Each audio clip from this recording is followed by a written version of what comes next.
You're listening to the Sisterhood Travels podcast. Join us as we explore the world, share empowering stories, and build lasting friendships. Adventure is out there, and sometimes it comes with extraordinary sisterhood.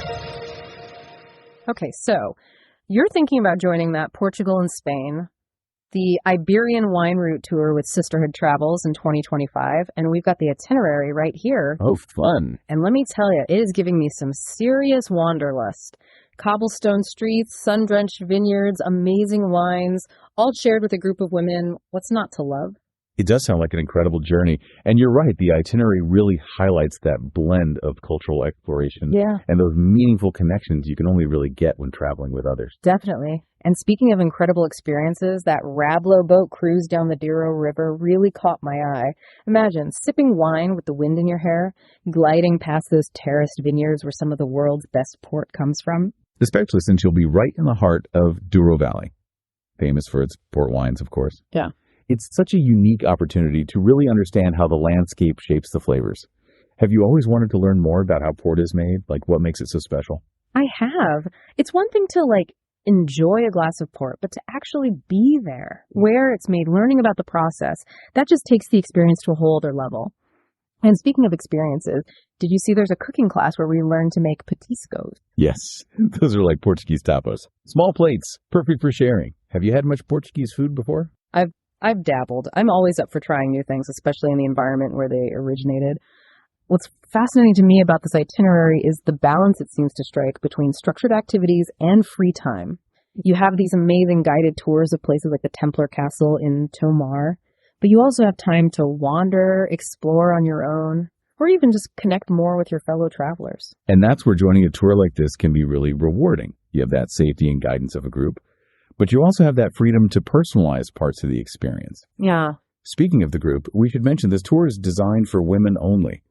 It looks like Sisterhood Travels really emphasizes building connections and friendships on their trips. That's a really appealing aspect for solo travelers, especially with the maximum group size being 24.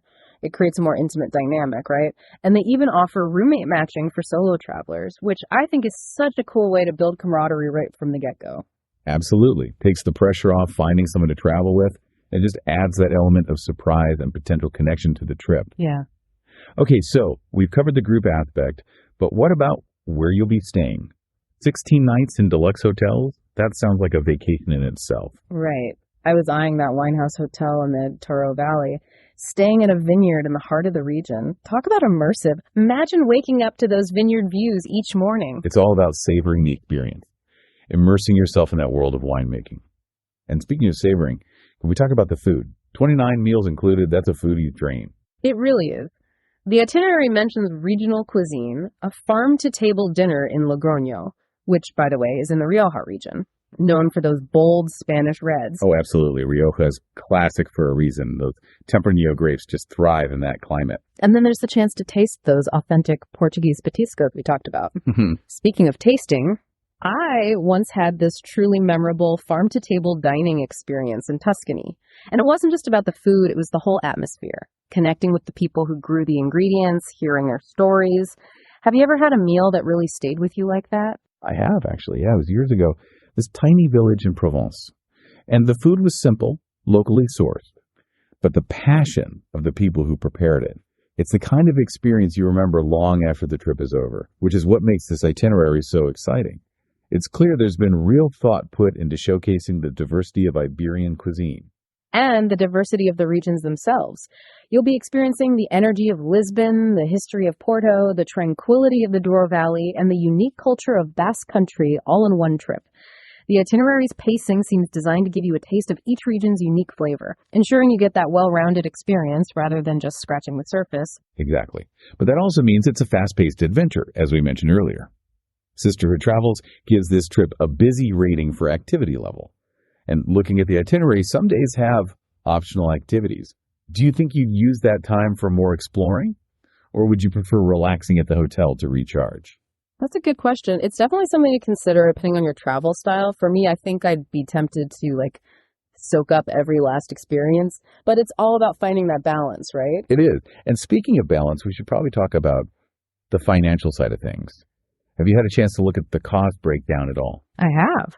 So the tour itself starts at $6,799 for double occupancy, which includes all accommodations, those 29 meals we keep raving about, private transportation, guided tours, and unique experiences like that cooking class and the Douro River cruise. They do have a single supplement option for those who prefer their own room, which is great for solo travelers. However, airfare isn't included, so you'll want to factor that in, with flights into Lisbon and out of San Sebastian. And while we're talking about additional costs, it's worth remembering those incidentals like city taxes per hotels, which can add up. Right. Those range from €1 to €5 per night per person. And of course, tips for your tour director, local guides, and drivers are customary and not included in that upfront cost. Always good to factor those in so you're not caught off guard. Yeah. Let's circle back to that busy rating. You should be prepared for full days of exploring, early morning departures, and potentially some long stretches on the bus. So it's not exactly a relaxing beach vacation. Right. This tour is about immersing yourself in the culture, the history, the food, and of course, all those incredible wines. Exactly. And speaking of the wines, that's something that really stood out to me in this itinerary. It's not just about tasting. You're going to be learning about the different grape varieties, the production methods, the terroir, the things that give each wine its unique character. You'll come home a certified Iberian wine expert. Right. Forget those cheesy souvenirs. We're bringing back knowledge. I love that. So we've talked about the Douro Valley and those amazing ports, and then there's the Rioja region. What other wines or wine regions will we be experiencing on this trip? Well, while you're in the Douro Valley, you'll likely also get to taste some of the dry red wines made from the same indigenous grapes that are used in port. And then moving on to Spain, you'll encounter regions like Rias Baixas in Galicia, known for its crisp Albarino wines. Perfect with seafood. Ooh, that sounds right up my alley. And then there's Priorat, a region known for its powerful reds, made from Garnacha and Carignan grapes grown on those iconic Alicarella soils. Those are the black slate soils unique to the area. And we can't forget about Jerez, home to the fortified wines of sherry, so you'll have the opportunity to really taste such a wide range, from crisp whites to robust reds to those unique fortified wines. Wow, it really is like a crash course in Iberian wine, led by experts no less, and with incredible scenery at your classroom. Okay, last but not least, there's that incredible opportunity to meet a bullfighter's family in Pamplona. That's not something you find on your average European tour. Talk about truly immersing yourself in the culture. It's about getting beyond that typical tourist experience. Yeah. And connecting with the culture on a much deeper level. I imagine having that local perspective, especially on something as perhaps controversial as bullfighting, could be incredibly enriching. It allows for a more nuanced understanding. Absolutely. This deep dive has really opened my eyes to what this tour truly offers. It's more than just, checking destinations off a list. It's about the transformation that happens when you combine travel, passion, a shared love of adventure with a group of like-minded people. It seems like the kind of experience you carry with you long after you return home. I think that's a great way to put it. It's not just a vacation, it's a journey of discovery. Well said. This deep dive has definitely given me a serious case of wanderlust. As it should. It's always exciting to explore new destinations and cultures, especially when you can do it with such a focus on, something you enjoy, like wine. Cheers to that. And there you have it, our deep dive into the Portugal and Spain, the Iberian wine route tour. We hope you enjoyed this journey with us. Until next time, keep exploring, keep learning, and maybe even open a bottle of something delicious to celebrate the joy of travel.